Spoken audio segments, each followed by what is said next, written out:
Hello and welcome back to M&A Ambassadors, Becoming the USP, the Ultimate Sales Professional. Now we've had a long break in between 9 days of holidays. I hope you are refreshed and relaxed and ready to start closing some big deals. Now this is the 7th in a series on objection handling. And in the last couple of videos, we looked at some key techniques known as neutralizers, qualifiers, and clarifiers. In this video, I'd like to talk about another technique which is called a deflector. Now the difference between the deflector and the other three techniques is those are used directly in objection handling. The deflector is used when the client raises a question which is actually a very good question. It's just coming up at the wrong time. So we call this an untimely concern. So you don't want to answer the question at that point because maybe you just need to present a bit more information, understand a little bit better so that you can then give the relevant answer.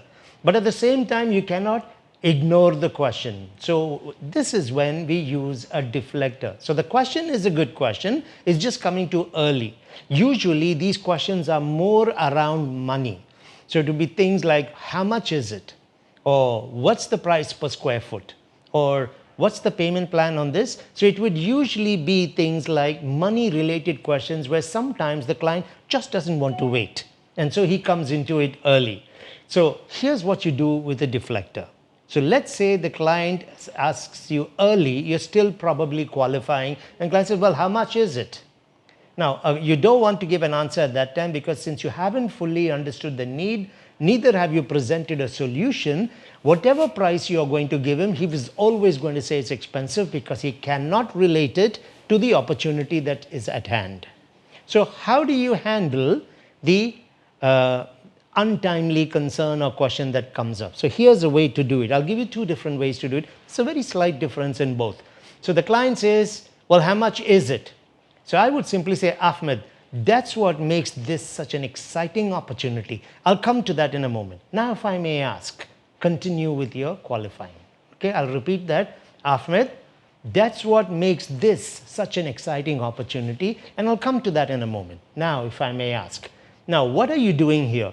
When the client is asking how much is it, there's a possible concern around the price. So use that moment to give him a very positive feel about the price, but bring it at the right points. So how do you do that? By saying, that's what makes this such an amazing opportunity. But I'll come to that in a moment. Now, if I may ask, that is the way you would deflect.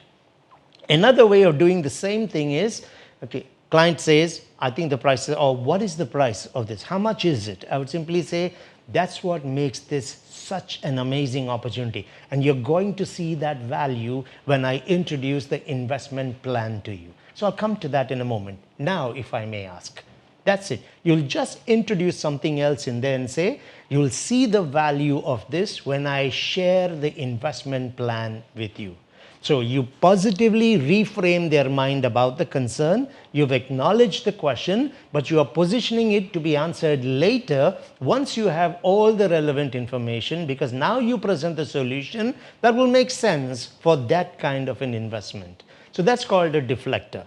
So these 4 tools, if you have not seen the previous videos, go back onto the YouTube channel, watch it, but you have to master these 4 tools. The neutralizers, which are of 2 kinds, generic and specific, the qualifiers, the clarifiers, and you have to learn how to use deflectors.